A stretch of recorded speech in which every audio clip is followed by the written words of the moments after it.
Alors, je m'appelle Salam Alaga, je suis actuellement en France, à Toulouse. Je suis titulaire d'un Master 9, métier de l'enseignement, de l'éducation et de la formation.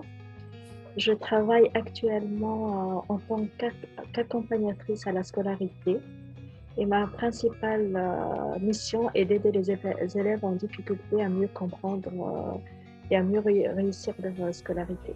J'ai été scolarisée au lycée français d'Amman pendant 2 années scolaires, en 2014-2015 et 2015-2016. Au départ, je me suis rendue au lycée pour me renseigner sur l'épreuve du baccalauréat en tant que candidat libre. Mais la directrice de l'époque, Madame Boucher, m'a proposé de m'inscrire au lycée et de préparer ma première et ma terminale.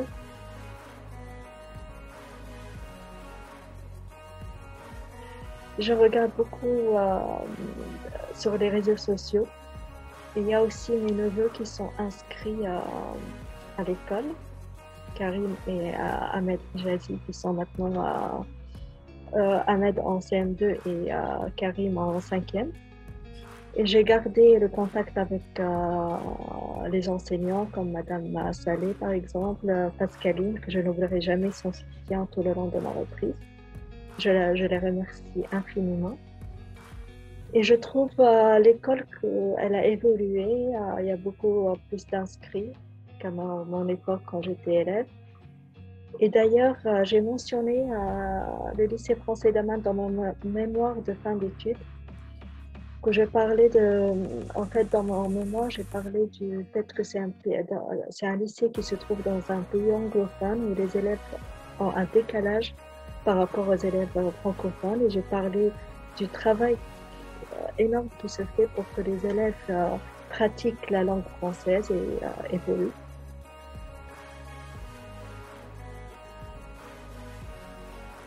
Alors, il y a une anecdote qui est marquée dans ce lycée, c'est le jour des résultats du bac. Après 2 ans d'efforts, de motivation, d'encouragement de la part des enseignants, le jour J est arrivé. Ce jour-là, j'étais stressée. Je me rappelle que j'avais peur d'échouer le bac après 2 ans.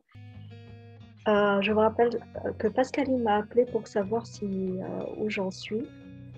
Je lui ai dit que j'étais en chemin, j'arrive au lycée, mais je n'ai pas osé lui demander si les résultats sont publiés. J'ai passé tout le trajet en train de pleurer.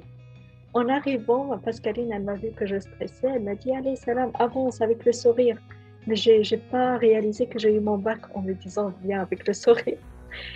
Je suis arrivée devant l'affiche. On était 4 en ES, mais je n'arrivais pas à voir mon nom. Pourtant, Alaga, c'était le premier, mais je n'ai pas réussi à le voir. Et c'est Monsieur Leland, le prof d'anglais, qui m'a dit Salam, voilà ton nom parmi les admis.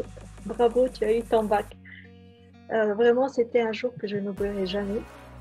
Normalement, pour tous les élèves, les résultats du bac, c'était spécial, mais pour moi encore plus, en étant adulte, euh, pour moi, l'effort était doublé et triplé, et la réussite et l'effort était doublé et triplé. Même en passant ma licence et mon master, c'est pas la même chose. C'est toujours le bac qui est marqué en moi. Voilà.